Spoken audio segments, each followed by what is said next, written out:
Well, it looks like Katie did end up getting an accepted offer on this property. So congratulations to her. When I looked this morning, it hadn't changed yet. So Yay. um, yay. So just a couple of things I wanted to go through on this one because I felt like there was a few unique items with this property. So we're just in the MLS sheet here. Um, the first thing that I noticed is I kind of went down to private remarks right away, and you'll notice there's a couple things on here. One, that there's a minimum of a 48-hour notice for binding acceptance.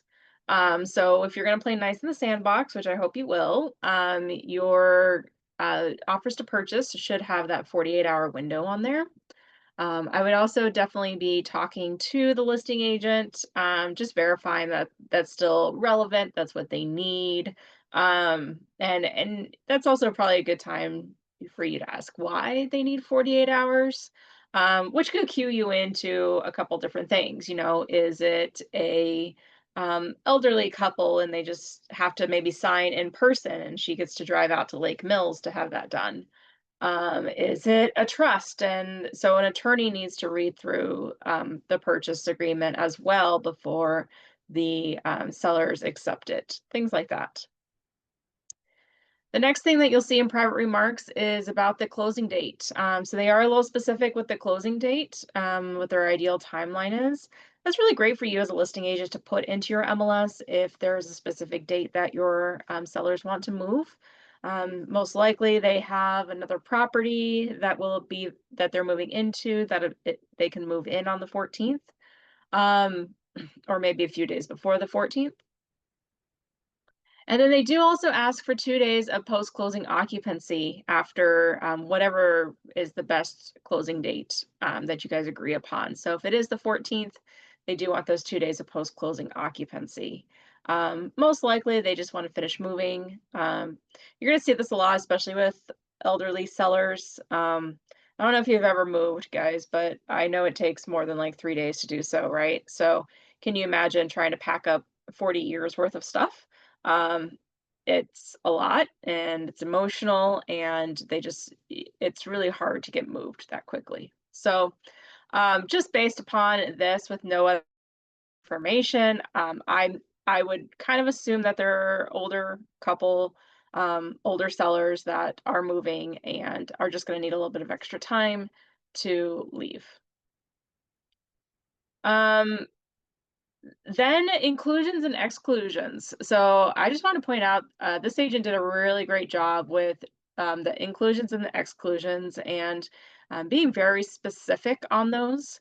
So this is all something that you would want to really verify with your client when you're doing a walkthrough as a listing agent. So inclusions, of course, we have the kitchen appliances, the washer and dryer, but then also like the shed, raised garden box, clothesline, and a mini refrigerator in the bar area. So those inclusions, the sheds, is it an inclusion or exclusion depends upon the pad that it's sitting on. If it's sitting on concrete, it's an inclusion. If it's sitting on rocks, it's an exclusion technically. So um, they're just go ahead and being specific right up front so that after closing, there's no issues. We don't come back and say, oh my gosh, why did you take the shed? That sort of thing. And then there's a couple of other items here that are technically not fixtures. So like the garden box, the clothesline, and the mini fridge. The seller should be taking those, but the seller's elected to let them stay with the house. And so we want to make sure we write those up to inclusions. Same thing with exclusions. Again, the listing agent did a great job with this home security system, right? So um, the seller is planning on taking the home security system, the cameras. The sellers are planning on taking the TV mounts. There's an L-shaped desk in the office, which I would assume is very large and possibly even bolted or secured to the wall in some way so that it doesn't tip because of how heavy it is. The headboard in the master bedroom, again, that's something that I would assume based upon it being in exclusions that it's bolted to the wall. It's, more of a piece that's a fixture to the property. The chest freezer, now Normally a chest freezer would not be a fixture anyways, but they're again, this agent's really just thinking to themselves, like, how can I prevent any issues after closing so that my sellers do intend to take the chest freezer. They're entitled to take the chest freezer. We just want to be absolutely clear of their intention to take the chest freezer. And then, of course, understanding whether or not you rent or own the water softener is imperative for you as a listing agent so that you know whether or not that's an inclusion. So this water softener is rented, therefore it will be an exclusion. So I just wanted to give a lot of props to Katie on those inclusions and exclusions. As clear as we can be before an offer is written, the better the entire transaction goes, right? Less things to argue about down the line.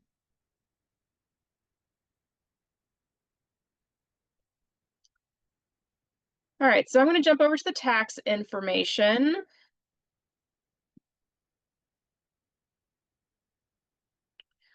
So this is where I just like to see if it's owner occupied, and it is. And that, again, with the 2 days of post-closing occupancy, I would assume that it's owner occupied. But you never know, it might be in a trust or something like that. And they just need a couple of extra days to finish cleaning out the house. This seller purchased it in 2020. You can see they bought it for 253. Now they're selling it for 415. It's quite a bit of difference, right?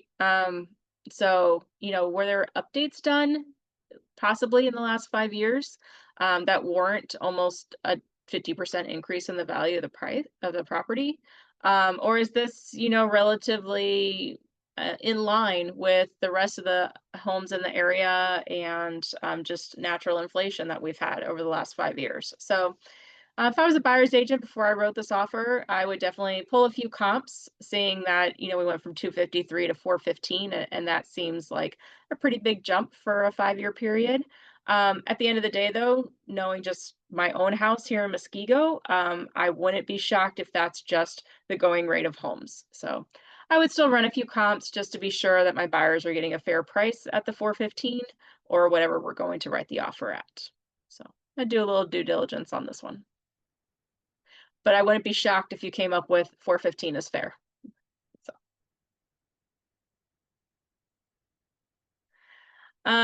then I want to pull up the seller condition report.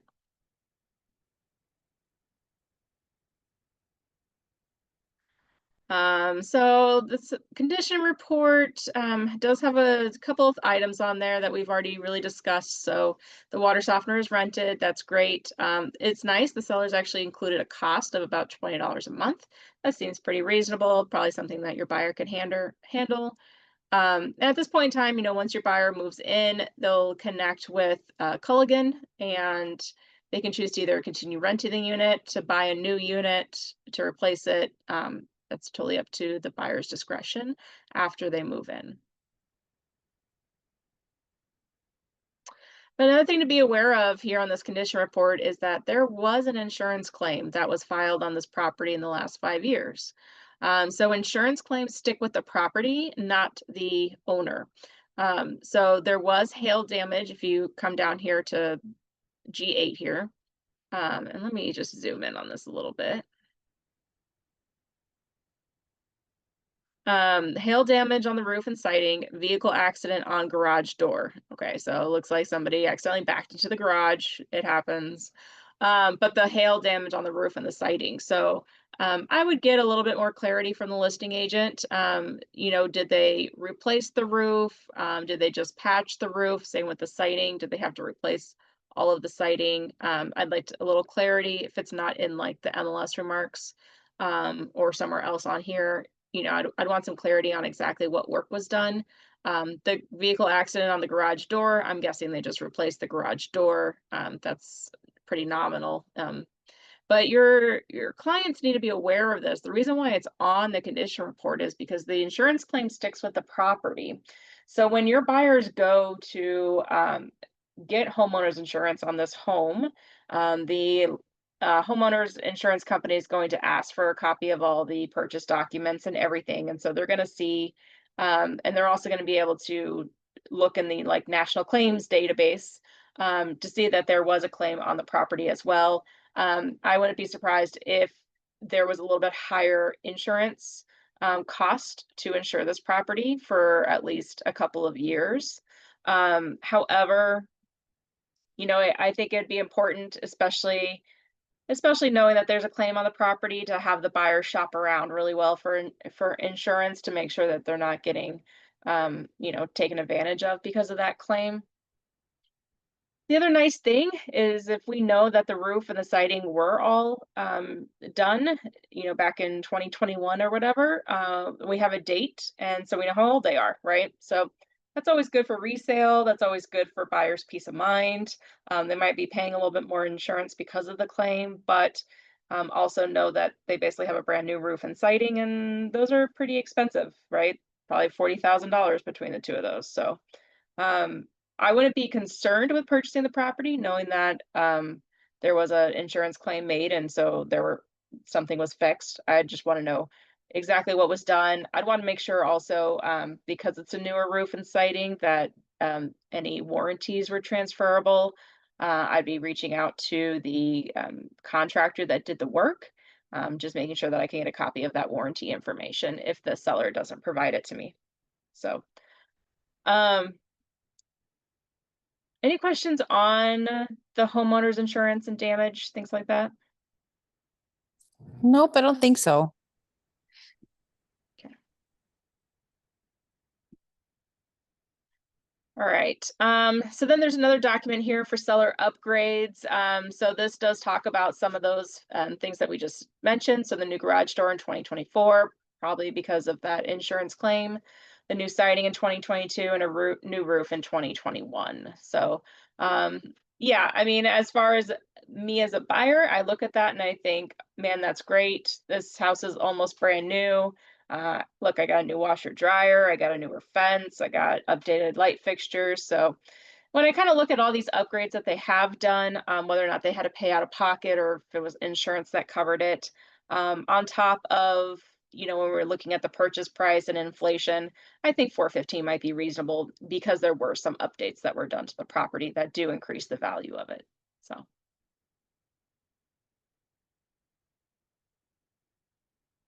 And the last document is this instructions to submit offers. So obviously Katie's on the team, the Pluster Phillip Property Group in Lake Country. So they have some specific things that they want done when you submit an offer. But honestly, this is great for any listing agent to put together, whether or not you're on a team. Your contact information, so it's not as hard to find on the MLS. Do not, inclusions and exclusions. Again, they just reiterated them on here. You can add in things like, do you want it all in one PDF? Do you like it all in separate PDFs? That's kind of a preference of the listing agent. So there's a lot that you can put together and request that buyer's agents do to submit the offers to you so that you're receiving them how you like them in a way that makes it really easy for you to present to your clients. I would also maybe add on here those private remarks that she had about the 48-hour binding acceptance and the preferred closing date and occupancy date. That would be good to add on here as well. This is something that's totally optional. I just liked it, so I wanted to show it.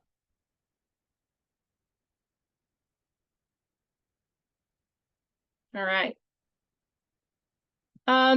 So back to our offer scenario. Now that we went through the MLS, again, those inclusions and exclusions, making sure that you can just copy and paste those into your offer as they are. The binding acceptance, making sure that you have that 48-hour window on there. The preferred closing date, if that timeline works for your buyer and your buyer's lender, make sure you talk to the lender. And then the post-closing occupancy, which we're going to get into how to write that in just a second. So.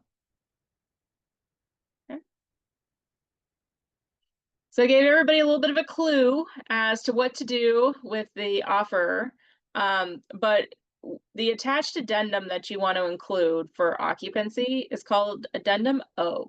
So O stands for occupancy, okay? You can find this in the WRA Forms Library and Zip Forms. So I just want to go through Addendum O, what it is, what it entails, what you can do with it, how, and that way you understand. The first thing you need to understand about post-closing occupancy or even pre-closing occupancy, which we'll talk about, is that it is not a lease agreement. It does not give tenants rights, and it does not give sellers landlord rights. So if there were any issues post-closing, remember, once that house closes and the paperwork is signed and the keys are exchanged, us as agents no longer represent our clients. We have no agency after it closes. So we can't give them any advice. We can't help them through situations. We usually just have to have them defer to an attorney. Okay. So be very careful with the time length that you're doing a post-closing occupancy agreement and what you write in here, what you include with it. This is everything in here is completely optional for the buyer or seller to choose. And its intent is to protect the parties as clearly as it can without having that landlord-tenant relationship and the protections of the law regarding landlord's rights and tenants' rights. Okay. My concern with post-closing occupancy is if it goes for more than just a couple of days. If somebody wants like a month, it might just be best for them to create a lease. Okay. There's no real um, there's no real way for there to be protections that long. And we're going to read through this so I can kind of talk through some of it a little bit better. But and just be very careful with the amount of time you're using this for. A couple days, no big deal. Most likely something's not going to happen, but once you get to 2 weeks, 3 weeks, I've seen some for like 3 months, and there's just too many what ifs, right? What if this, what if that? And the occupancy agreement's not really intended to cover all the what ifs. You really are going to want a lease agreement for that. Okay. If you guys hold on just all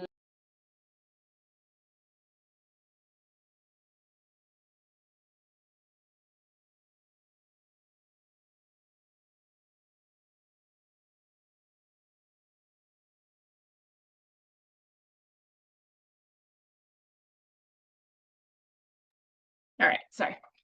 So here's what it is. This addendum is made a part of the offer to purchase dated, right? So you as a buyer's agent are writing this occupancy agreement, which will be submitted with the offer to purchase as an attached addendum so that the seller can then sign it.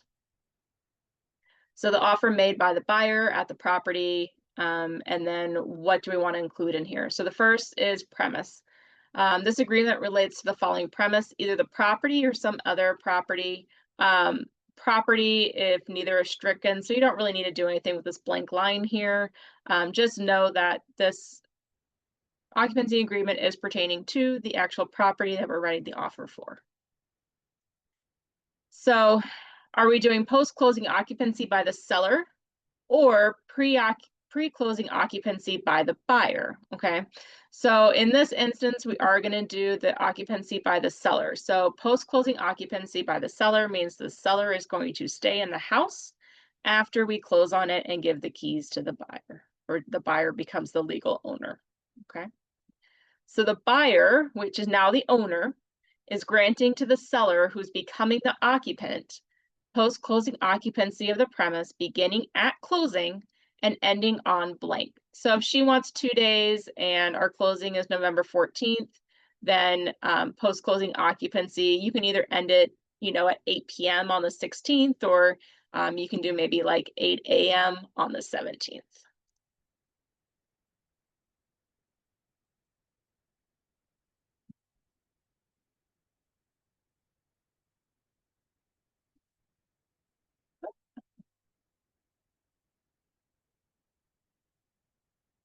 Make sense? So buyer is going to grant the seller occupancy for those 2 days, and then at 8 a.m. we expect the sellers to be out of the property. On the flip side, pre-closing occupancy is giving the buyer occupancy to the premise prior to closing. This is all sorts of not okay. Either way, there could be squatters, right? So if the seller stays too long, they become a squatter. If the buyer doesn't close and they've moved into that house, they now become a squatter. So just be very careful with that. Me as a seller probably would never let the buyer occupy my house prior to them actually paying for it. Um, I at the I would maybe let them park the U-Haul in the driveway. Like, I'd be nice about that, but I'm not gonna let them have any keys or access to my house until they've paid for it. Personally, my opinion. Occupancy charge. So, do you want to charge the seller like a per day fee to stay in this house post closing? Um, if it's a seller's market, it's a hot market, you're not charging anything. There was a couple year period there where we were giving sellers like a week post closing occupancy on almost every offer we would write. And that was like across the market. And all for free because the buyers would rather just at least have secured a house. Um, those were crazy days. I don't know. I don't really think it's like that anymore. However, just a 2-day window, I personally, as a buyer's agent, wouldn't want to charge them. It depends on how comfortable your buyer is with that. Um, and the relationship with the sellers and kind of what you know about them so far. Hopefully you've gathered some intel. If you did want to charge a per day DM, most buyers look at what their mortgage payment's going to be. So if the mortgage payment's $1,000, they spread that over the 30 days. So they might charge like $3 a day, or $30 a day. I don't know. Again, pretty nominal. I wouldn't worry about it for such a short time frame, but you do have that option.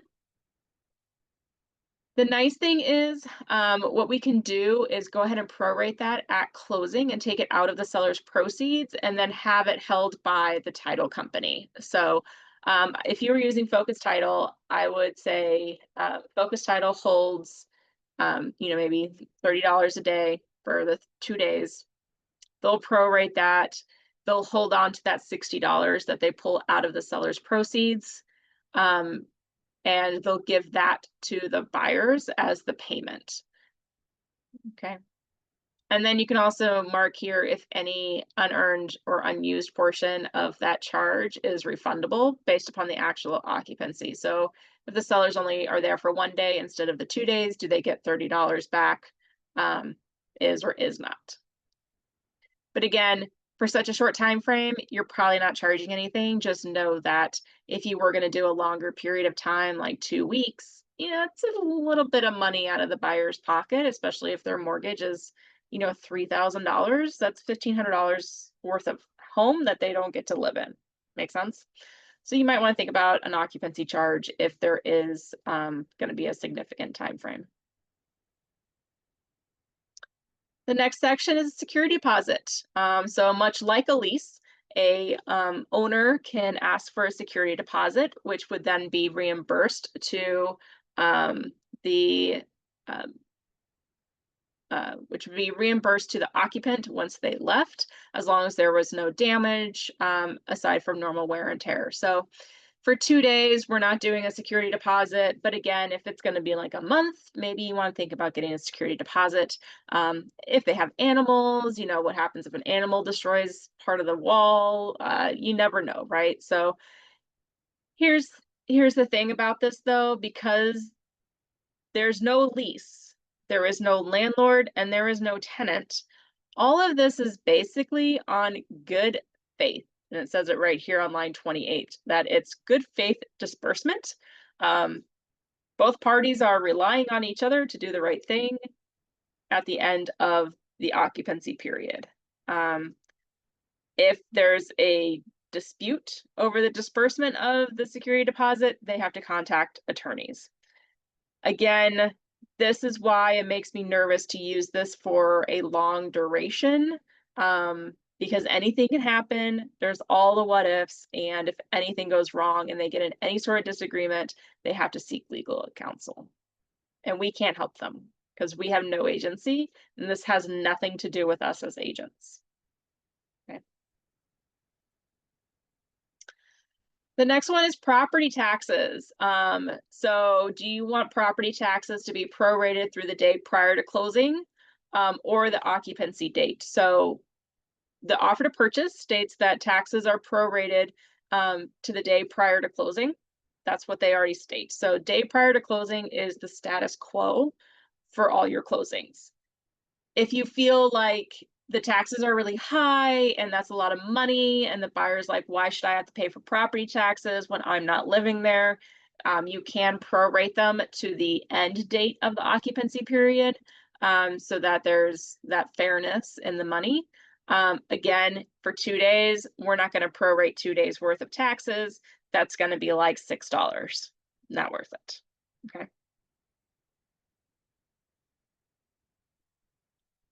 Likewise, if this is a condo unit, or maybe the house is part of an HOA, and there's those monthly HOA dues, whose responsibility is it to pay those monthly dues? And do you want to prorate them based upon that occupancy agreement? So you do have that option. Again, according to the offer to purchase, everything is prorated to the day prior to closing. So if you wanted to update that so that the seller is paying a little bit extra to compensate for those condo dues, you can do that. However, here's what I would say, just with all these additional, like, utility charges is the next one. Again, who's going to pay for the utilities?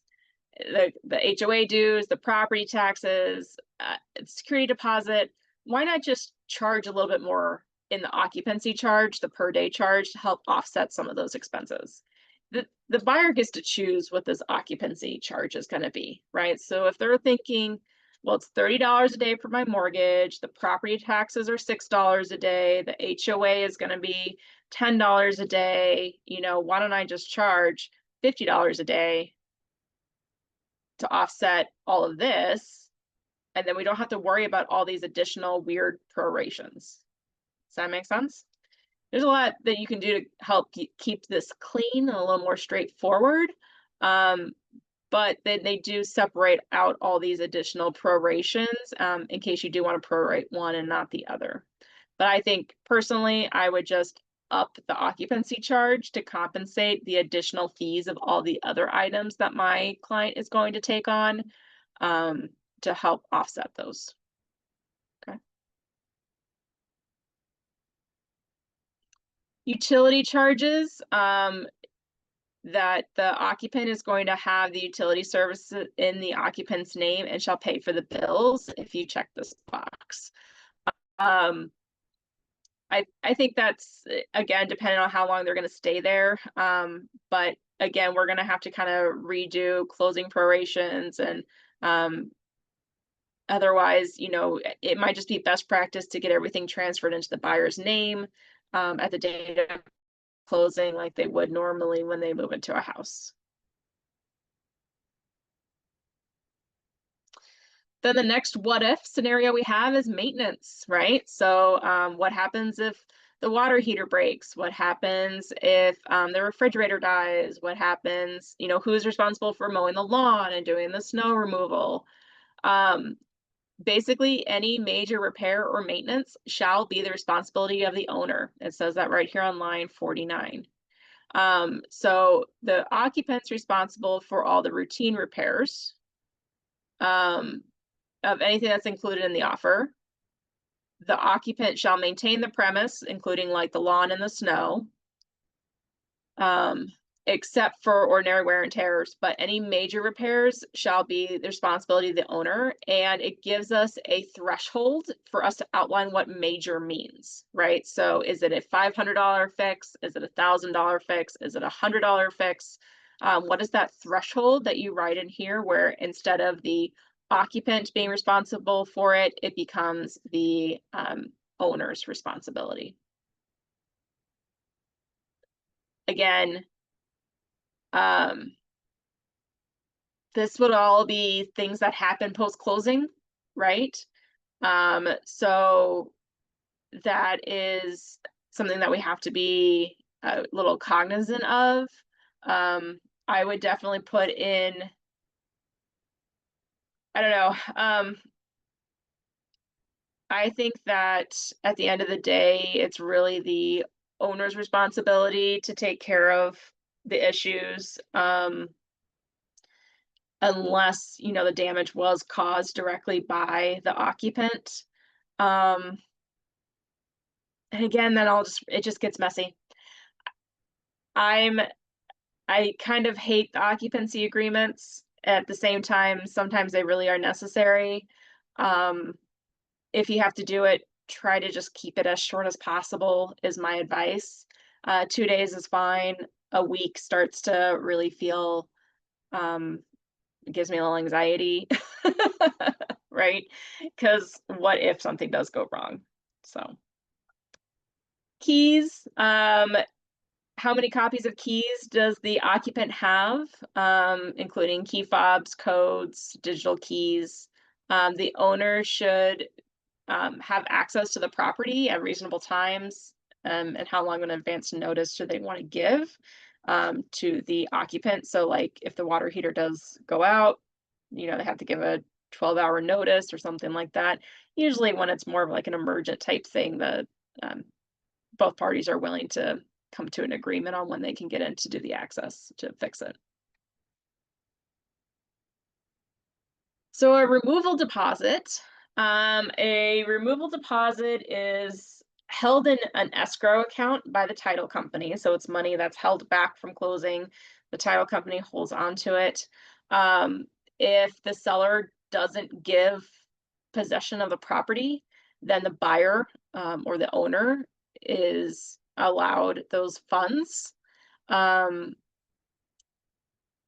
if and that's what happens in a post-closing occupancy. On line 63, it talks about the pre-closing occupancy again. If the buyer doesn't leave the house, um, or yeah, doesn't leave. If they don't close and then they don't leave, then that money goes to the seller. But now they've also become a squatter, and the seller gets to deal with that. So I would say maybe a removal deposit's not the worst thing to include. For 2 days, not super concerned about it. But again, if you're doing like a week-long thing, I would maybe add a little bit in there. Again, it's held by the title company and it's given back to the party that paid it, as long as they get out of the house when the agreement comes to an end. If the seller decides they don't want to leave the house after the post-closing occupancy, if you include this contingency, then all of this will apply. Um, as to basically, it gives the buyer the rights to file legal action to recover the premise from the seller. And it already states that the seller is reliable for those costs and damages to the property. Um, The other pre-printed language here aren't optional, they're just included. So, use of premise, the occupant shall be entitled to enjoy the use of the premise. So the owner can't be like banging on the door at midnight saying, "Why are you still in my house?" Right? Hold harmless, the occupant shall hold the owner harmless for any liabilities or expenses resulting from their own use of the property. Um, the and then this is the biggest piece that I keep saying over and over, not landlord tenant. So an occupancy charge is not rent. It does not create a landlord tenant relationship. You don't get any of the protections of it. Um, so it's really it kind of puts both parties in a little bit of a gray area. The way that the WRA has this written tries to cover a lot of the what ifs. Really is a lot to think about and a lot to ask the buyer. Would you want to charge them? You know, who do you want to be responsible for major maintenance items? Um, 2 days I'm comfortable with on an occupancy. Over a week, I'm not. It's really just it's going to be completely your buyer's decision. Um, my question would be, they want to close and then take 2 days. Can we just close on Monday instead? Like, is there a reason they have to close prior to them leaving? That would be questions I would ask. You know, I think sometimes we think, well, we always close on a Friday, and then we need the weekend to finish moving, and it's like, well, why can't we just close on Monday? just leave, please. Please get out of the house so my buyers can take possession at closing. Um, just do what you can to avoid them. If you have to use them, though, please, please, please, if there's ever an occupancy, please use addendum O. Don't just try to write in something in additional provisions in the offer. Use this form, make it clear, um, make it concise, make sure that um, there's everything that's outlined that needs to be outlined. If it is an extended period of time, I would have a conversation with your buyer about maybe they would rather do a lease, and the advantages of having a tenant landlord relationship versus an occupancy agreement. But tenants do have a lot of rights in Wisconsin, so you kind of got to tread around some of that as well. So that's addendum O. Any thoughts or questions on it? My thoughts are I need to spend a little more time with it and maybe do like some mock scenarios or something to get more comfortable with it. It Mhm. makes sense. Like what you're saying makes sense. Um, I just need to like run it a little bit, I think. Yeah. Yeah, I would get used to it. I would read through it, for sure. Just take your time going through all of this and what it says. Um, you know, think about what you would advise a buyer. Most likely the scenario will be the seller wants to stay. Very rarely do I see buyers taking pre-closing occupancy. There's definitely been situations where they do need access to the property because, like, they're going to be homeless or um, they don't have anywhere to put their stuff. But man, a rental of a storage unit for a month is a lot better than trying to move into somebody's house before you buy it.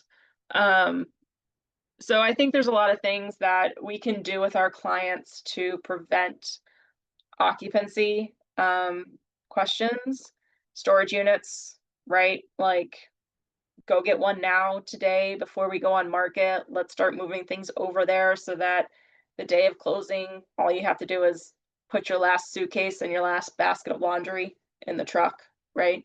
Um, what can we do to help our clients prepare for selling their house? Maybe it takes an additional couple of weeks for us to get on the market so that we can get some professionals in there to help them get packed. Um, the timelines, instead of asking for closing on a Friday with 2 days, why can't we just close on Monday instead? Is there a very specific reason they need to close before the movers get there? Even sellers, if you're moving out of state, most of them are going to pre-sign anyways, and we can pre-sign probably an entire week or so in advance. So, what's the specific reason that the sellers need that post-closing occupancy? Um, try to dig down into it with your clients before um, getting into it because I think it's just another complex layer to the offer that we don't necessarily need all the time. Um, and we really shouldn't be, willy-nilly with our occupancy, right? It should be buyers buy a house, they get the keys, they get to take occupancy, they get to take possession of the property. And if we can just do what we can to get as close to that as possible, it would just be better for everybody. So um, those are kind of my thoughts and feelings on the addendum O. But I don't know the seller situation. I don't know the conversations that have been had and why they need those 2 days. And 2 days isn't the end of the world. I would give them this. I would write this up. I would not charge them anything. Um, I just put in like $500 on the maintenance. So, um, but in reality, I mean, what's going to break in 2 days? Probably nothing. Um, maybe, maybe ask the seller to buy a home warranty. That could be something that you do for a trade-off for post-closing occupancy, so that, um, if they are going to stay there for like a week and anything major breaks down, the warranty might cover it. So that could be a trade-off that you do for occupancy, things like that. I think you can get creative with it. But if there's going to be any sort of occupancy, either pre or post closing, you have to use this form. Um, don't just think everything's going to be okay. All right.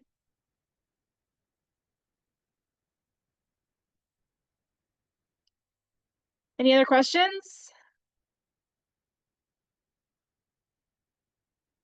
Nope. Okay.